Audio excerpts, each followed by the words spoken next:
Allot மணி சேனலுக்கு வருக வருக. நான் செபி ரெஜிஸ்டர்டு ஃபினான்ஷியல் அட்வைசர் கிடையாதுங்க. நான் எஜுகேஷனல் பர்பஸுக்காக என்னுடைய பர்சனல் எக்ஸ்பீரியன்ஸை நான் ஒரு 20 வருஷமா மார்க்கெட்டில் இருக்கேன். அதை தான் உங்கள்ட்ட ஷேர் பண்ணுறேன். நீங்கள் எந்த முடிவு எடுக்கிறதா இருந்தாலும் உங்கள் நிதி ஆலோசகரை அணுகி அதுக்கப்புறம் பணத்தை போடுறத பற்றி முடிவு பண்ணுங்கள். நன்றி.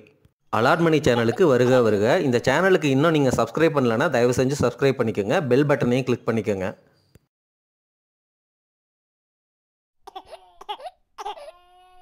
அனைவருக்கும் வணக்கம். இந்த வீடியோ பதிவில் நம்மளை சுற்றி என்ன நடக்குது அப்படிங்கிறத பல வீடியோக்கள் ஆல்ரெடி போட்டுட்டேன். ஏன் எஃப்ஐஎஸ் இந்தியன் மார்க்கெட்டில் இருந்து வித்துட்டு வெளில போகிறாங்க, ஏன் எஃப்ஐஎஸ் எல்லாம் இந்தியன் மார்க்கெட்டு காஸ்ட்லி அப்படின்னு சொல்கிறாங்க, இந்தியன் எக்கானமியில் என்ன நடந்துகிட்டு இருக்கு. ஸோ இந்த ஆஸ்பெக்டெல்லாம் நான் ஆல்ரெடி ரொம்ப டீட்டெயில்டாகவே பாண்ட் ஈல்டுனா என்ன, யூஎஸோடைய டாலர் இண்டெக்ஸ்னா என்ன, கோல்டு ப்ரைஸுக்கும் யூஎஸ் டாலருக்கும் உள்ள ரிலேஷனு, ஃபெட் ரேட் கட்டு, ஆர்பிஐ ரேட் கட்டு, இப்படி பல வீடியோக்கள் போட்டிருக்கிறேன். தயவு செஞ்சு வீடியோக்களை போய் பாருங்கள். நம்ம ஃபெப்ரவரியில் ரேட் கட் வரும்னு எப்போயோ ஒரு 3-4 மாதத்துக்கு முன்னாடியே சொல்லிட்டோம். இப்போவும் என்ன சொல்கிறேன் அப்படின்னா, இப்போ வரப்போகிற அந்த ஆர்பிஐ மீட்டிங்கில் ரேட் கட் பண்ணுறதுக்கு வாய்ப்புகள் அதிகம். அப்படி பண்ணிட்டாங்க அப்படின்னா உங்களுக்கு இந்த fixed income instrument like FD அல்லது post office, RBI floating rate bond fund, இந்த மாதிரி ஸ்மால் ஃபினான்ஸ் பேங்க்கில் இருக்கிற எஃப்டி, இதுக்கெல்லாம் ரேட்டு குறைஞ்சிரும் நண்பர்களே. ஏன் நான் திருப்பி இதை இன்சிஸ்ட் பண்ணுறேன் அப்படின்னா, இந்த வருஷம் நம்ம எப்படி இன்வெஸ்ட் பண்ணணும் அப்படின்னா, பாண்டு இந்த மாதிரி ஃபிக்ஸட் இன்கம் இன்ஸ்ட்ருமெண்ட்டில் நம்மளுடைய காசை வச்சுட்டு அதிலிருந்து வர்ற வட்டியை நம்ம மார்க்கெட்டில் சிப் பண்ணணும். பல்காக மார்க்கெட் உடஞ்சி நல்ல வேல்யூவேஷனில் சூப்பராக கிடைக்கிதுன்னு வச்சுக்கோங்க. உதாரணமாக ஹெச்டிஎஃப்சி பேங்க்கு ஒரு புக்குக்கு கிடைக்குது அப்படின்லாம் ஒரு சுச்சுவேஷன் கிடச்சிச்சின்னு வச்சுக்கோங்க. நம்ம என்ன பண்ணணும், ஃபிக்ஸட் இன்கமில் இருக்குது பார்த்திங்களா, அந்த காசை பெனால்ட்டி போடாலும் பரவாயில்லன்னு சொல்லிட்டு, அதாவது பெனால்ட்டினா என்ன, இப்போ எஃப்டியில் 5 வருஷம் போகிறேன்னு வச்சுருப்பீங்க, அது 1 வருஷம் தான் முடிஞ்சிருக்கும். உங்களுக்கு ஹெச்டிஎஃப்சி பேங்க் ஒரு புக்கில் கிடைக்கிது அப்படின்னா பெனால்ட்டி அந்த எஃப்டியை நீங்கள் விட்ரா பண்ணால் 1% கிட்ட போடுவாங்கல்ல, அது போனாலும் பரவாயில்லன்னு அந்த காசை எடுத்துகிட்டு பல்காக ஹெச்டிஎஃப்சி மாதிரி வேல்யூவேஷனில் உள்ள நல்ல பங்குகளில் இன்வெஸ்ட் பண்ணலாம் அப்படிங்கிறது தான் நான் சொல்ல வர்ற பாயிண்ட்டு. அதே சமயம் நீங்கள் புரிஞ்சிக்க வேண்டிய ஒரு பாயிண்ட் என்ன அப்படின்னா, எதில் பெஸ்ட்டு ரிட்டர்ன் கிடைக்கும் அப்படின்னு தயவு செஞ்சு தேடி போகாதீங்க. பிபிஎஃப், இபிஎஃப் இது ரெண்டும் உங்களுக்கு வட்டி கம்மியாக கிடைக்கக்கூடிய இன்ஸ்ட்ருமெண்ட் தான். ஆனாலும் பிபிஎஃப்பும் இபிஎஃப்பும் நீங்கள் கண்டிப்பாக வச்சுக்கணும். உங்களுடைய இபிஎஃப்ஓவை தயவு செஞ்சு எக்காரணத்தை கொண்டும் விட்ரா பண்ணாதீங்க. நீங்கள் சேலரிடு பர்சனாக இருந்தால் உங்களுடைய எம்ப்ளாயி ப்ராவிடென்ட் ஃபண்டுக்கு போகிற காசை தயவு செஞ்சு விட்ரா பண்ணாதீங்க. அதே போல் உங்களுடைய என்பிஎஸ் டியர் 1 வாலண்ட்ரியாக கான்ட்ரிபியூட் பண்ணுறது, இது ரெண்டையும் பண்ணாமல் இருக்காதீங்க. தயவு செஞ்சு இது ஒரு சின்ன போர்ஷன் தான், நீங்கள் தொடர்ந்து அதில் இன்வெஸ்ட் பண்ணிக்கிட்டே வாங்க. ஸ்டாக் மார்க்கெட் உங்களுக்கு தெரியாது, சைனாவில் மார்க்கெட் பல வருஷமாக படுத்து கிடக்கு, ஜப்பானில் பல வருஷமாக படுத்து கிடக்கு, யூஎஸில் பார்த்தீங்கன்னு வச்சுக்கோங்களேன் பல வருஷமாக படுத்து கிடந்த வரலாறு இருக்குது. ஸோ இந்தியன் மார்க்கெட்டுக்கு அது நடக்காது அப்படின்லாம் நம்ம யோசிக்கவே முடியாதுங்க. பெரும்பாலும் 90% ப்ராபபிலிட்டி மார்க்கெட் இளைஞர்களாக இருக்கிறதுனால உற்பத்திங்கிறது தான் ஆகணும் அப்படிங்கிற ஒரு ப்ராபபிலிட்டி இருக்கிறதுனால இது ஒரு அரிய வாய்ப்பு தான். நம்மளை மாதிரி இளைஞர்களுக்கு, நான் என்ன இளைஞராக சேர்த்துட்டேன்னா உங்களை மாதிரி இளைஞர்களுக்குன்னு வச்சுக்கோங்க. அப்போது எனக்கு என்ன 40+ தான் ஆகுதுங்க, ரொம்ப வயசுலாம் இல்லை, சரிங்களா?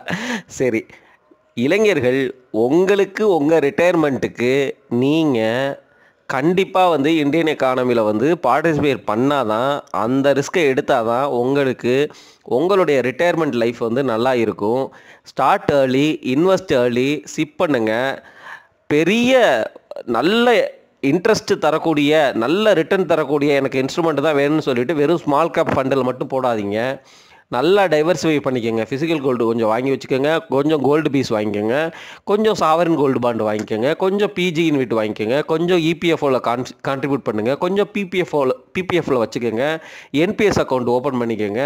வேறு என்ன, டெப்ட் ஃபண்டில் போட்டுக்கோங்க, RBI floating rate bond fund வாங்கிக்கோங்க, சீனியர் சிட்டிசன் ஸ்கீம் வாங்கிக்கோங்க, லார்ஜ் கேப்பில் ப்ளூ சிப் பங்குகள் வாங்குங்க, இண்டெக்ஸை இன்வெஸ்ட் பண்ணுங்கள். வேறு என்ன இருக்குங்க, பாண்டு கண்டிப்பாக நீங்கள் வாங்கணும். அது நல்ல ஃபினான்ஷியல் அட்வைசரை பிடிச்சி அவங்க மூலமாக வாங்கினீங்கன்னா கொஞ்சம் பெட்டராக இருக்கும்.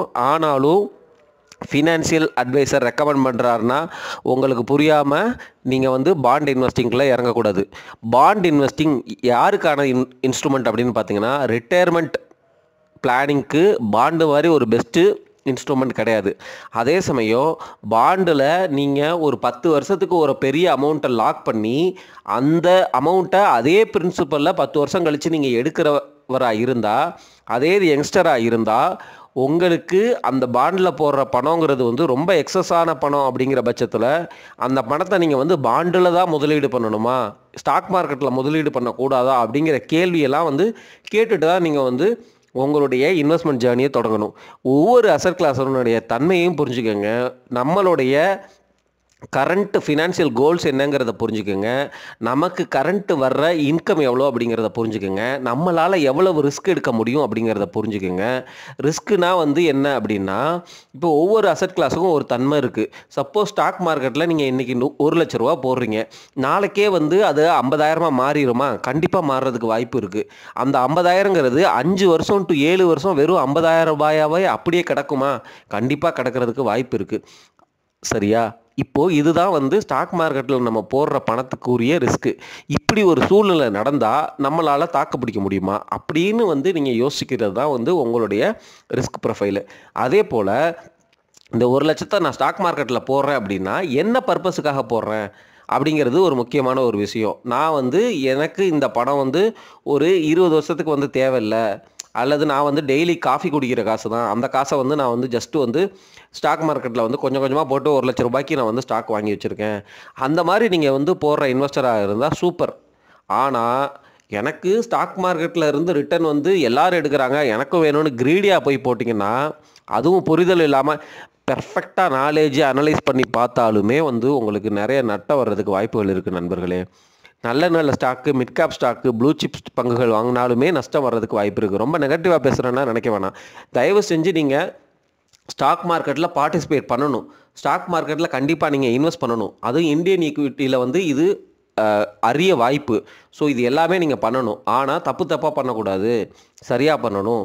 தப்பாக பண்ணுறது அப்படின்னா, நீங்கள் அதிக ரிட்டர்ன் வேணும் அப்படிங்கிறதுக்காக ஜஸ்ட்டு ஸ்மால் கேப் மட்டும் வச்சுக்கிறேன் அப்படிங்கிறதும் தப்பு. அதே சமயம் வந்து எனக்கு என்னது டெப்ட்டு வேணாம், கோல்டு வேணாம், நான் ஸ்டாக் மார்க்கெட்டில் மட்டும் இருப்பேன் அப்படின்னு இருக்கிறதும் தப்பு. சரிங்களா? இப்படி பல ஆங்கிள் இருக்குது. நீங்கள் தான் வந்து பெஸ்ட்டு பர்சன். உங்களுடைய நாலேஜ் வந்து கம்மியாக இருக்குன்னா நம்மளுடைய வீடியோக்கெல்லாம் பார்த்து நிறைய நாலேஜை வளர்த்துட்டு எழுதுங்க. சரிங்க? எழுதி இதெல்லாம் பண்ண போகிறேன், இதெல்லாம் வேணும் அப்படிங்கிறது எழுதுங்க. உங்களுக்கு பெட்டர் கிளாரிட்டி கிடைக்கும். இது அட்வைஸுக்கான வீடியோ கிடையாது. ஆனாலும் வந்து அட்வைஸாக வந்து நிறைய பேசிட்டேன். குயிக்காக வந்து மார்க்கெட் வந்து ஏன் உடையுது அப்படிங்கிறத பற்றி பார்த்துடலாம். நண்பர்களே, இந்தியன் ஸ்டாக் மார்க்கெட்டில் எல்லா ஸ்டாக்குக்கும் நம்ம பிங்கிறது ரொம்ப அதிகமாகவே கொடுக்குறோம். ரொம்ப 20 பி அப்படிங்கிறதெல்லாம் ஃபேர் வேல்யூ அப்படின்னு பேசிகிட்டு இருக்கோம். ஆனால் வெளிநாடுகளில் உள்ள மார்க்கெட்டுகள்லாம் 5 பிஇ அந்த மாதிரி தான் வந்து ட்ரேட் ஆகும் நல்ல பங்குகளே. புரியுதுங்களா? ஒருவேளை நம்ம மார்க்கெட்டுக்கும் அந்த மாதிரி சூழ்நிலை வந்துருச்சுன்னு வச்சுக்கோங்க, அரோகரா தான் நம்ம காசெல்லாம். புரியுதுங்களா? ஸோ அந்த ரிஸ்க்கும் இருக்குது. பயமுறுத்துறதுக்காக சொல்லலை, பட் வந்து மார்க்கெட்டில் வந்து கிளைமேட் சேஞ்ச் ஆகிட்டே இருக்குங்க. இப்போ வந்து என்னென்னா இண்டெக்ஸில் இன்வெஸ்ட் பண்ணுங்கள் அப்படிம்பாங்க. இண்டெக்ஸ் வந்து பார்த்தீங்கன்னு வச்சுக்கோங்களேன், இண்டிவிஜுவல் ஸ்டாக்கோட நல்லா ரிட்டர்ன் தர்ற மாதிரி இருக்கும் 3 வருஷத்துக்கு. ஆனால் வந்து என்ன ஆகும் தெரியுங்களா? இண்டிவிஜுவல் ஸ்டாக்ஸ் வந்து ஒரு பீரியடில் வந்து இண்டெக்ஸை விட அதிகமாக ரிட்டர்ன் தரும். சரிங்களா? அதுக்கப்புறம் பார்த்தீங்கன்னா மிட் கேப்பு ஸ்மால் கேப்பு இப்போ ரீசெண்டாக நல்ல ரிட்டர்ன் இருந்துச்சு. லார்ஜ் கேப்பு ரிட்டர்னே தரலை. இப்போ மிட் கேப்பு ஸ்மால் கேப்பு உடைய ஆரம்பிச்சிருக்கு. அப்போ லார்ஜ் கேப்பு வந்து ஸ்டேபிளாக நிற்கிது. அப்போ வந்து இந்த மாதிரி வந்து தொடர்ந்து வந்து மார்க்கெட்டில் வந்து சிச்சுவேஷன் மாறிக்கிட்டே இருக்கும். நம்ம பிடிக்க வேண்டியது எல்லாமே வேல்யூவேஷன் அப்படிங்கிறது தான் பாயிண்ட்டை வந்து நான் தொடர்ந்து பேசிகிட்டே இருக்கிறேன். ஆனால் அது கூடவே சேர்ந்து 2 விஷயம் இருக்குது. நீங்கள் இன்னொன்றும் வந்து அடிஷ்னலாக பண்ணலாம். என்ன 2 விஷயங்கள் அப்படின்னா, வேல்யூவேஷன் அப்படிங்கிறது அந்த கம்பெனியுடைய வேல்யூவேஷன். 15 பியில் வந்து கடன் இல்லாத கம்பெனி, ROE ROCE 15% இருக்குது.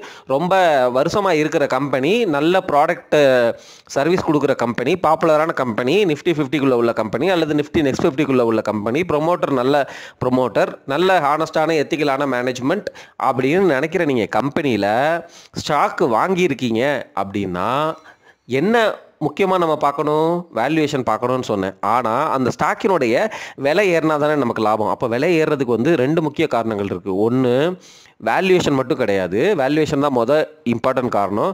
ரெண்டாவது காரணம் லிக்யூரிட்டி, மார்க்கெட்டில் வந்து லிக்யூரிட்டி அதிகமாக இருக்கணும். மூணாவது சென்டிமெண்ட் நல்லா இருக்கணும்.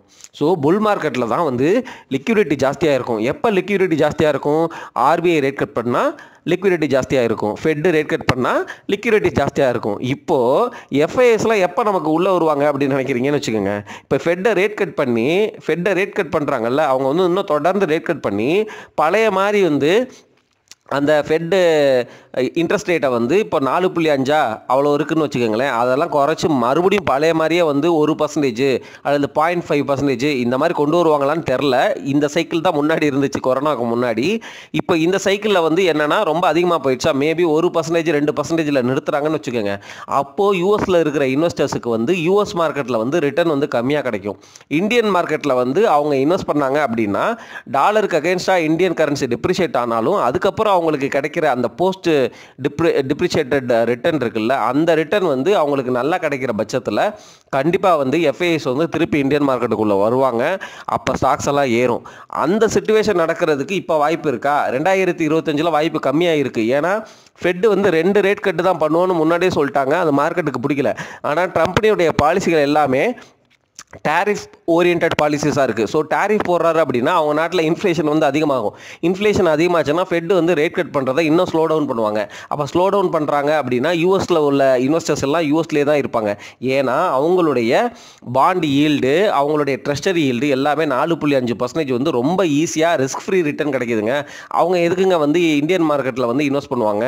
ஸோ இந்த மாதிரி நம்ம யோசிக்கணும். இதுதான் வந்து நம்ம மார்க்கெட்டில் நடந்துகிட்ருக்கு.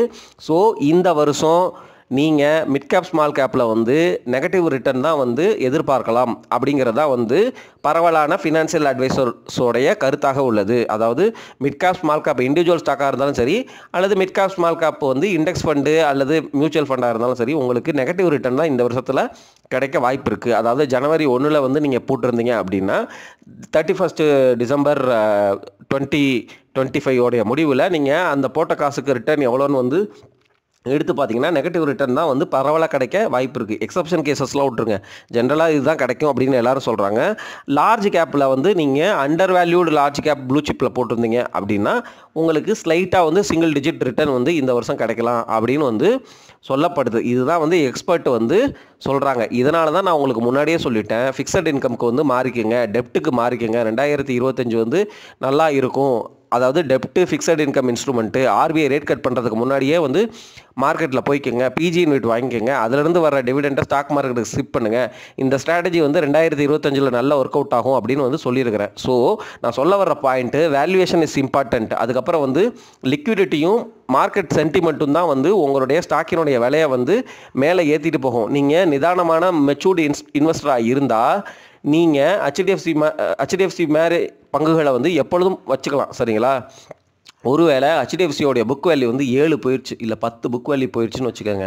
அப்போ நீங்கள் என்ன பண்ணலாம் அப்படின்னா, ஹெச்டிஎஃப்சியில் நீங்கள் வச்சுருக்கிற ஷேரில் ஒரு 50% வந்து விற்கிறதுக்கு ட்ரை பண்ணலாம். விற்றுட்டு அந்த காசை வந்து நீங்கள் மறுபடியும் வந்து வேறு ஏதாவது நல்ல அண்டர் வேல்யூடு இன்வெஸ்ட்மெண்ட் கிளாஸ் இருந்துச்சுன்னா, அதாவது அசட் இருந்துச்சுன்னா அதில் போடலாம், அல்லது வந்து வேறு ஏதாவது ஸ்டாக் உங்களுக்கு பிடிச்சிருந்துச்சுன்னா அதுக்கு பண்ணலாம். சரிங்களா? இதுதான் வந்து கான்செப்ட். இந்த ரொட்டேஷன் பண்ணுறேன் அப்படிங்கிறத நான் இது வரைக்கும் உங்களுக்கு சொல்லவே கிடையாது. ரொட்டேஷன் பண்ணலாம், தவறே கிடையாது. ஆனால் மெச்சூர்டாக நிதானமாக பண்ணணும். உங்ககிட்ட அந்த மெச்சூரிட்டியும் நிதானத்தையும் நான் என்ன கண்ணில் பார்க்கல நண்பர்களே.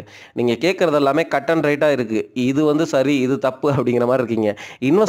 இன்வெஸ்டிங்கை பொறுத்த வரைக்கும் இது சரி, இது தப்பு அப்படின்னு எதுவுமே கிடையாது. நீங்கள் புத்திசாலித்தனமாக அசட் அலோகேஷன் டைவர்சிஃபிகேஷன் பண்ணுறீங்க. அப்படி இல்லை அப்படின்னா வந்து ஒரு அசட் கிளாஸில் மட்டும் பண்ணுறீங்க அப்படின்னா அது கான்சன்ட்ரேட்டட் ரிஸ்க்கு.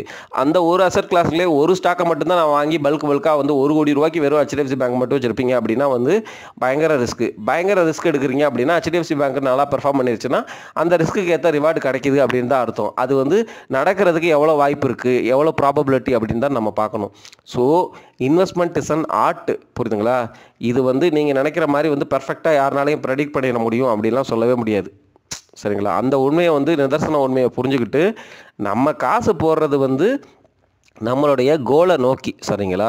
நம்ம இன்ஃப்ளேஷனை பீட் பண்ணி ஓரளவு ரிட்டர்ன் எடுக்கணும். சரிங்களா? அதே சமயம் வந்து இந்த இன்வெஸ்ட்மெண்ட்டில் உள்ள காசு போனாலும் நம்மளுடைய வாழ்க்கை பாதிக்கக்கூடாது. அதனால தான் டெப்ட்டு, பிபிஎஃப்ஓ, இபிஎஃப்ஓ, என்பிஎஸ்ஸு ப்ளஸ்ஸு வந்து பிஜி இன்வெட்டு ப்ளஸ்ஸு வந்து பாண்டு ப்ளஸ்ஸு கோல்டு இப்படின்னு நம்ம பேசிக்கிட்டே இருக்கிறோம். ப்ளஸ் வந்து ஹெல்த் இன்சூரன்ஸ் இப்படின்னு நம்ம பேசிகிட்டே இருக்கிறோம். சரி, காரணங்களை வந்து குயிக்காக பார்த்துடலாம். ஸோ யூஎஸ் இன்வெஸ்டர்ஸ் யாரும் வந்து இந்தியாவுக்குள்ளே வரமாட்டேங்கிறாங்க. டொமஸ்டிக் இன்வெஸ்டர்ஸ் வந்து எவ்வளோ நாள் தான் தாக்கு பிடிப்பாங்கன்னு தெரில. டொமஸ்டிக் இன்வெஸ்டர்ஸோடைய சென்டிமெண்ட்டும் மாறுது. ஸ்மால் கேப் மிட் கேப்பை விற்றுட்டு லார்ஜ் கேப் போகிறாங்க, அல்லது வந்து சிப்பை வந்து ஸ்டாப் பண்ணுறாங்க. இந்த கன்ஃபியூஷனுக்கு வந்து மார்க்கெட் ஆளாகுது. ஒருவேளை டொமஸ்டிக் இன்வெஸ்டர்ஸ் வந்து வெறுப்படைந்து இந்த ஆர்பிஐ ரேட் கட் பண்ணதுக்கு அப்புறமும் வந்து ஃபிக்ஸட் டெபாசிட்டுக்குள்ளே வந்து போகிறாங்க அப்படின்னா காசை வந்து ஸ்டாக் மார்க்கெட்லேருந்து உருவாங்க. அப்படி உருவ பட்சத்தில் அது ஷார்ட் டர்மாக இருந்துச்சுன்னா அதுக்கு அவங்க 20% வந்து கண்டிப்பாக டாக்ஸ் கட்டி ஆகணும். அதே போல் வந்து அந்த உருவுற காசு வந்து நிறையா உருவுறாங்க அப்படின்னா எஃப்ஐஐஸும் வாங்க மாட்டாங்க, டிஐஸும் சிப்பை நிப்பாட்டுறாங்க, ப்ளஸ் காசை வந்து விற்கிறாங்க. அப்படிங்கிற சூழ்நிலைலாம் வந்துச்சுன்னா மார்க்கெட் வந்து டபுளாக உடையும். புரியுதுங்களா? டபுள்னா என்ன சொல்கிறது? ஏன்னா எஃப்ஐஐஸ் வந்து ஏகப்பட்ட காசு ஆல்ரெடி எடுத்துட்டாங்கங்க. போன வருஷமே ஒரு 1.25 லட்சம் கோடி தான் எடுத்திருப்பாங்க. இப்போ வந்து பார்த்தீங்கன்னா கிட்டத்தட்ட 90,000 கோடி, கிட்டத்தட்ட ஒரு 3.5 லட்சம் கோடி கிட்ட வந்து கடந்த 1.5 வருஷத்தில் எடுத்துட்டாங்க போல இருக்குது. சரிங்களா? அநியாய காசு இதெல்லாம். இந்த காசெல்லாம் எடுத்திருந்தா மார்க்கெட் வந்து இந்நேரத்துக்கு வந்து 14,000 வந்து காத்தாடி அப்படியே கிடக்கும். ஒரு பய மார்க்கெட்டில் இருக்க மாட்டான். நம்ம டொமஸ்டிக் இன்ஸ்டிடியூஷனல் இன்வெஸ்டர்ஸ், நம்ம டொமஸ்டிக் இன்வெஸ்டர்ஸ் வந்து ஏகப்பட்ட காசை வந்து உள்ளே இறக்கி நம்மளுடைய எக்கானமியை வந்து காப்பாற்றிட்டு இருக்கோம் அப்படின்னு பெருமையாக சொல்லிக்கலாம். தயவு செஞ்சு நீங்கள் ரிஸ்க் புரியாமல், உங்களுடைய பர்சனல் சூழ்நிலை புரியாமல் நீங்கள் இன்வெஸ்ட்மெண்ட்டில் வந்து மாட்டிக்க வேணாம். நீங்கள் வச்சுருக்கிறதெல்லாம் ஸ்மால் கேப் பங்குகள் அப்படின்னா தயவு செஞ்சு நல்லா அனலைஸ் பண்ணி அந்த ஸ்டாக்கு நல்ல ஸ்டாக் இல்லை அப்படின்னா லாஸாக இருந்தாலும் பரவாயில்ல அப்படிங்கிறது விற்கிறது நல்ல ஸ்ட்ராட்டஜி தான். அல்லது ஷார்ட் டேர்மில் வந்து இந்த டெட் கேட் பவுன்ஸ்னு சொல்லுவாங்க. மார்க்கெட் வந்து இப்போ 10 நாளாக வந்து கீழே போயிட்டுருக்கா, ஒரு நாள் வந்து டக்குன்னு மேலே ஏறும். அந்த டைமில் போய் உங்களுடைய ஸ்டாக் வந்து ஓரளவு ப்ராஃபிட்டில் இருக்கா விற்றுட்டு நல்ல ஸ்டாக்குக்கு மூவ் ஆகிக்குங்க. மார்க்கெட்டை விட்டு வெளியில் போக சொல்லலை, மார்க்கெட்டில் கண்டினியூஸாக வந்து சின்ன சின்னதாக இன்வெஸ்ட் பண்ணுங்கள். ஆனால் களை எடுங்க அப்படிங்கிறத நான் சொல்கிற அட்வைஸு. யூஎஸ் மார்க்கெட் வந்து ஆல்ரெடி வந்து யூஎஸ் ட்ரெஷரி அப்படின்னு இருக்குது, T-bills சொல்லுவாங்க. சரிங்களா? அது ஒரு பாண்டு மாதிரி, ஷார்ட் டேர்ம் பாண்டுன்னு வச்சுக்கோங்க. குயிக்காக வந்து கடன் கொடுத்து குயிக்காக வந்து ரிட்டர்ன் வாங்குறது. அதுவே வந்து ரிஸ்க் ஃப்ரீ, கவர்மெண்ட்டுக்கு கொடுக்குறது. அதுவே வந்து 4.5% வந்து ரிட்டர்ன் வந்து யூஎஸ் இன்வெஸ்டர்ஸுக்கு கொடுக்குது. அவங்க ஏங்க வந்து இந்தியா ஸ்டாக் மார்க்கெட்டில் இன்வெஸ்ட் பண்ணி யூஎஸ்க்கு அகேன்ஸ்டாக வந்து ஐஎன்ஆர் கரன்சி வேறு டிப்ரிஷியேட் ஆகுது நிறையா. புரியுதுங்களா? அப்போது அவங்க விற்கும் பொழுது வந்து பார்த்தீங்கன்னு வச்சுக்கோங்களேன், அவங்களுக்கு வந்து லாஸ் நிறையா வரும். போடுறப்ப வந்து இப்போ 87 ரூபா இருக்கா, 87 ரூபாய்க்கு வந்து யூஎஸ் டாலரை வந்து காசாக மாற்றி இன்வெஸ்ட் பண்ணுவாங்க. அப்புறம் வெளியில் விற்று எடுக்கும் பொழுது ஸ்டாக் மார்க்கெட்டில் இருந்து சப்போஸ் வந்து யூஎஸ்க்கு அகேன்ஸ்டாக வந்து ஐஎன்ஆர் வந்து 100 ரூபா போயிடுச்சுன்னு வச்சுக்கோங்க. அப்போது வந்து அதில் ஒரு லாஸ் வரும். எதுக்கு இந்த லாஸு? அவங்களுக்கு வந்து அந்த இந்தியாவிலேருந்து கிடைக்கிற ரிட்டர்ன் வெர்சஸ் யூஎஸில் கிடைக்கிற ரிட்டர்ன் அப்படின்னு கம்பேர் பண்ணும்பொழுது இப்போதைக்கு இந்தியன் மார்க்கெட்டில் அவங்க இன்வெஸ்ட் பண்ணுறதுக்கு வாய்ப்பு இல்லை. ஏன்னா வந்து அவங்களுக்கே வந்து ரிஸ்க் ஃப்ரீயாக ஹாயாக வந்து 4.5% அங்கே கிடைக்குது. US bond yield, 10 year bond yield அப்படின்னு சொல்லுவாங்க, அதுலேயுமே வந்து நல்ல ரிட்டர்ன் கிடைக்குது. நம்ம யூஎஸ்டி ஐஎன்ஆர் டெப்ரிஷியேஷனுங்கிறதுனால தான். ப்ளஸ் நம்ம ஸ்டாக் மார்க்கெட் வேறு எக்ஸ்பென்சிவாக இருக்குது பிபை ரேஷியோவில். ஸோ இந்த காரணங்கள்னாலையும் இந்தியாவோடைய எக்கானமி வந்து பெருசாக வந்து குரோத்தை நோக்கி போகலை. சரிங்களா? அந்த ஜிடிபியை பொறுத்த வரைக்கும் நீங்கள் ஒரு கால்குலேஷன் இம்பார்ட்டண்ட்டாக புரிஞ்சிக்க வேண்டிய விஷயம் இருக்குது. எப்பொழுதுமே ஜிடிபிங்கிறது போன வருஷத்துலேருந்து எவ்வளோ க்ரோ ஆனோம் அப்படிங்கிற மாதிரி ரிலேட்டிவாக தான் சொல்லுவாங்க. இப்போது 4 வருஷமாக நம்ம க்ரோ ஆனோம் அப்படின்னா பேஸ் எஃபெக்ட்டுங்கிறது என்ன அர்த்தம் தெரியுங்களா? 2020 நம்ம நெகட்டிவாக க்ரோத்தில் போயிட்டோம். அடுத்த வருஷம் பார்த்தீங்கன்னு வச்சுக்கோங்களேன், -2% தான் க்ரோத்து. அப்போ -8% கம்பேர் பண்ணும்பொழுது -2ங்கிறது 6% க்ரோத் ஆயிடுது. புரியுதுங்களா? அதுக்கப்புறம் 2% க்ரோத்துங்கிறது -2லேருந்து 2 அப்படிங்கிறது ப்ளஸ் பாசிட்டிவ் 4%ன்னு வருது. ஸோ ரிலேட்டிவாக கால்குலேட் பண்ணும்பொழுது நம்ம எக்கானமி வந்து க்ரோ ஆகிட்டே போயிட்டு இருக்கிற முடியாது. புரியுதுங்களா? ஸோ அது எப்பொழுதுமே வந்து க்ரோத்து, அதுக்கப்புறம் வந்து டீக்ரோத்து, பபுள், அதாவது புல் பியர், அந்த மாதிரி வந்து அந்த சைக்கிளில் தான் போகும் எக்கானமி. ஸோ அந்த சைக்கிள் இப்போ தான் ஸ்டார்ட் ஆகிருக்கு. எவ்வளோ நாள் கண்டினியூ ஆகும்னு தெரில. என்ன கேட்டால் நான் வந்து இந்த வருஷம் வந்து ஜூன் குவார்ட்டர் முடிஞ்சதுக்கப்புறம் வந்து நம்ம வந்து கொஞ்சம் எக்ஸ்போஷர் வந்து நல்லாவே இந்தியன் ஸ்டாக் மார்க்கெட்டில் எடுக்கிறதுக்கு வாய்ப்பு இருக்கும் அப்படின்னு நான் நினைக்கிறேன். அதே போல் வந்து ஃபெட் ரேட் கட் பண்ணுறதை பற்றி நான் ஆல்ரெடி பேசிட்டேன். யூஎஸ் ஸ்டாக் மார்க்கெட் வந்து ரொம்ப ஸ்ட்ராங்காக இருக்குது, ரிட்டர்ன் வந்து அமோகமாக கொடுத்துட்ருக்கு. ப்ளஸ் வந்து இந்தியன் மார்க்கெட்டை கம்பேர் பண்ணும்போது சைனா வந்து ரொம்ப அட்ராக்டிவாகவே இருக்குது. ஸோ இதெல்லாம் தான் காரணம் எஃப்ஐஎஸ் வந்து வராமல் போகிறதுக்கு. இந்தியன் எக்கானமி வந்து ஸ்லோடவுனை நோக்கி போகுது அப்படிங்கிறத சொல்லிட்டோம். கவர்மெண்ட் வந்து நிறையா மெஷர்ஸை எடுத்துக்கிட்டே இருக்கிறாங்க. கண்டிப்பாக ரிவைவ் ஆகுமா? கண்டிப்பாக ரிவைவ் ஆக வாய்ப்புகள் இருக்குது. அந்த ரிவைவல் இப்போ என்ன நடக்குதுன்னா ஸ்லோ டவுன் ஆயிடுச்சு. ஸ்டாக் மார்க்கெட் வந்து அதிகமாக இருக்குது. ஸோ என்ன நடக்கும் அப்படின்னா இந்த ஸ்லோ டவுனும் ரெக்கவர் ஆகும், ஸ்டாக் மார்க்கெட்டும் கீழே வந்து ஒரு மாதிரி மேட்ச் ஆகி இந்த டைம் கரெக்ஷன் கொடுத்து அதுக்கப்புறம் வந்து ஒரு பொசிஷனில் வந்து நிற்கும். சரிங்களா? அப்போ வந்து அவங்க யூஎஸ் எக்கானமியில் வந்து மார்க்கெட் சிச்சுவேஷன் வந்து இம்ப்ரூவ் ஆகுது அப்படின்னா, அதாவது இன்ஃப்ளேஷன் ரொம்ப அதிகமாச்சு அப்படின்னா ஃபெட் ரேட் கட் பண்ணுவாங்க. அல்லது இன்ஃப்ளேஷன் வந்து ரொம்ப கம்மியாயிடுச்சு அப்படின்னாலும் வந்து அவங்க கம்ஃபர்டபுளாக இருந்தால் வந்து ரேட் கட் பண்ணுவாங்க. ரேட் கட் பண்ணாங்கன்னா யூஎஸ் ட்ரெஷரி அந்த பாண்ட் ஈல்டெல்லாம் வந்து குறைஞ்சிருச்சு அப்படின்னா எஃப்ஐஎஸ் வந்து ஆட்டோமேட்டிக்காக வந்து இந்தியன் மார்க்கெட்டுக்குள்ளேயும் உள்ளே வந்துடுவாங்க. ஸோ இந்த மாதிரிலாம் வந்து நடக்கிற இந்த மேக்ரோ சிச்சுவேஷனை புரிஞ்சுக்கோங்க. வீக்கர் கேபெக்ஸ் என்ன மீனிங்னா வந்து ஜிடிபி கம்மியாக குறைஞ்சிச்சு அப்படின்னா கவர்மெண்ட் கையில் வந்து கம்மியாக தான் காசு இருக்கும். அவங்க வந்து கம்மியாக தான் கேபிட்டல் எக்ஸ்பெண்டிச்சர் பண்ணுவாங்க. முன்னாடி பண்ண அந்த 4 வருஷத்துக்குரிய அந்த கேபெக்ஸ் மாதிரி பண்ணுறதுக்கு வாய்ப்புகள் வந்து கொஞ்சம் கம்மியாக தான் இருக்குது. சரிங்களா? ஸோ கிரெடிட் குரோத் பேங்க்லலாம் வந்து லோன் எடுத்தால் தான் வந்து நிறையா மக்கள் வந்து பிஸ்னஸில் வந்து நிறையா லாபம் வருது, அவங்களுக்கு வந்து காசு வந்து ஜென்ரேட் பண்ண முடியுதுங்கிறது அர்த்தம். அந்த கிரெடிட் குரோத்தும் இல்லை இப்போது. சரிங்களா? இப்போ ஒரு பேங்க்கில் வந்து நீங்கள் போய் லோன் எடுக்கிறீங்க அப்படின்னா உங்களால் பிஸ்னஸ் பண்ணி அதை விட வந்து அதிகமாக சம்பாதிச்ச முடிச்சா தானே லோன் எடுப்பீங்க. அதுதான் கிரெடிட் குரோத்து. அதுவும் வந்து ஒரு எக்கானமிக் இண்டிகேட்டர்.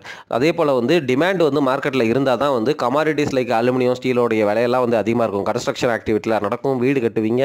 ஸோ இந்த மாதிரிலாம் ஆக்டிவிட்டி நடக்கும்பொழுது தான் எக்கானமியில் வந்து இந்த ஸ்டீலு அலுமினியம் இதுக்கான டிமாண்ட்லாம் வந்து அதிகமாக இருக்கும். ஸோ இதெல்லாம் தான் இண்டிகேட்டர் எக்கானமி வந்து நல்லா இருக்கா இல்லையா அப்படின்னு பார்க்குறது. ஏன்னா எக்கானமியை வந்து நம்ம பல செக்டர் மேனுஃபேக்சரிங், அக்ரிகல்ச்சரு, இந்த மாதிரி வந்து ஸ்டீல் அண்ட் இந்த கமாடிட்டிஸு, இந்த மாதிரி கிரெடிட் குரோத், பேங்க்கில் உள்ள கிரெடிட் குரோத்து, இந்த மாதிரி பல செக்டரை வந்து எடுத்து அனலைஸ் பண்ணுறது தான் வந்து உங்களுடைய இந்தியன் எக்கானமி எப்படி போகுது அப்படிங்கிறத பற்றி தெரியும். இப்படி இந்தியன் எக்கானமி நல்லா இருந்தால் தான் வந்து உங்களுக்கு காசு நல்லா புழங்கும். நல்லா காசு புழங்கினா தான் வந்து ஸ்டாக் மார்க்கெட்டும் வந்து அந்த கம்பெனிகள் வந்து ரிட்டனாக வந்து அதை காட்ட முடியும். காட்டும் பொழுது விலை அதிகரிக்கும். இதுதான் வந்து மேக்ரோ சைக்கிள். இந்த மேக்ரோ சைக்கிள் ப்ளஸ் யூஎஸில் உள்ள ஃபெட் ரேட்டு ப்ளஸ் இன்ஃப்ளேஷனு, கோல்டு, அவங்களுடைய பாண்டு ஈல்டு, உலக எக்கானமி, எஃப்ஐஎஸ் எப்படி திங்க் பண்ணுவாங்க, இந்த மாதிரி மேக்ரோ சிச்சுவேஷனையும் புரிஞ்சுக்குங்க. அப்போ தான் வந்து நீங்கள் ப்ரெடிக்ட் பண்ண முடியும். சரிங்களா? இப்போ என்ன ப்ரெடிக்ட் பண்ண முடியுது? நம்ம ஃபெட்டு இந்த வருஷம் ரேட் கட் பண்ண போகிறது கிடையாது. ஸோ எஃப்ஐஎஸ் வந்து நம்ம மார்க்கெட்டுக்குள்ளே வர்றதுக்கு ப்ராபபிலிட்டி கம்மி. சரிங்களா? அப்போ வந்து ஸ்டாக் மார்க்கெட் வந்து இன்னும் மேலே எழும்புறதுக்கு வாய்ப்புகள் கம்மி. அப்படிங்கிறது தான் வந்து இந்த வருஷம் நமக்கு கிடைக்கிற மெசேஜ். இப்படிலாம் நம்ம ப்ரெடிக்ட் பண்ணி அதுக்கேற்ற மாதிரி நம்ம அலைன் பண்ணிக்கலாம். உங்களுக்கு இந்த மேக்ரோ சிச்சுவேஷனு ப்ளஸ்ஸு நம்ம சொல்கிற ஃபண்டமெண்டல்ஸு இதெல்லாம் வந்து நீங்கள் கற்றுக்கிட்டீங்க அப்படின்னா ஓரளவு நீங்கள் வந்து ப்ரெடிக்ட் பண்ணவும் ஆரம்பிச்சிருவீங்க. சரிங்களா? நல்ல வேல்யூவேஷன் ஜோன் மட்டும் இல்லை, முன்னாடி வர்றதை இப்போயே கூட ப்ரெடிக்ட் பண்ண முடியும். அதுதான் வந்து அந்த நாலேஜ் தான் நம்ம அக்யூர் பண்ண ட்ரை பண்ணுறோம். நண்பர்களே, ஓவராக ஆற்றிட்டேன், மன்னித்து கொள்ளுங்கள். நன்றி. இன்ஃப்ளேஷன் ரொம்ப அதிகமாக வந்தால் ஃபெட் ரேட் கட் பண்ணுவாங்க அப்படின்னு சொன்னது வந்து என் மைண்டில் என்ன இருந்துச்சு அப்படின்னா வந்து இந்த அன்எம்ப்ளாய்மெண்ட் ரேட்டு, ரெசஷனு, அந்த மாதிரி சிச்சுவேஷன்லாம் வந்து யூஎஸ் எக்கானமியை வந்து க்ரோத்தை வந்து பயங்கரமாக வந்து பாதிக்குது அப்படிங்கிற சிச்சுவேஷன் வந்துருச்சுன்னு வச்சுக்கோங்க. இவங்க ஏகப்பட்ட காசை பிரிண்ட் அடிச்சிட்டாங்க, இன்ஃப்ளேஷன் ஜாஸ்தி ஆயிடுச்சு. அந்த இன்ஃப்ளேஷனை வந்து கண்ட்ரோல் பண்ணுறதுக்காக தான் ரேட் கட்டை வந்து பண்ணாமல் வந்து ரொம்ப வருஷமாக வச்சுக்கிட்டே இருந்தாங்க. இப்போவும் வந்து இன்ஃப்ளேஷன் வந்து ஜாஸ்தியாக தான் இருக்குது. ட்ரம்ப்புடைய மெஷர்ஸ் வந்து இன்ஃப்ளேஷனை வந்து அதிகம்தான் படுத்தும், கீழே குறைக்காது. அப்படிங்கிறதுனால ரேட் கட்டு வர்றதுக்கு வாய்ப்புகள் கம்மி. ஆனால் இப்போ வந்து அவங்களுடைய எக்கானமியில் வந்து நிறைய அன்எம்ப்ளாய்மெண்ட் இருக்குது, யாருக்குமே வேலை இல்லை, எக்கானமி க்ரோ ஆகலை, ரெசஷனை நோக்கி போகுது. அவங்களுடைய ஜிடிபி வந்து பார்த்திங்கன்னா வந்து நெகட்டிவில் போகுது, 2 குவார்ட்டர் வந்து நெகட்டிவில் போகுது. அப்படிங்கிற மாதிரி சிச்சுவேஷன்லாம் வந்துச்சுன்னு வச்சுக்கோங்க, கண்டிப்பாக ரேட் கட் பண்ணிடுவாங்க. ஸோ அதை தான் நான் வந்து அந்த மாதிரி வந்து மைண்டில் வச்சுட்டு சொல்லிட்டேன். ஸோ கன்ஃபியூஸ் ஆகிக்காதீங்க. நன்றி, வணக்கம்.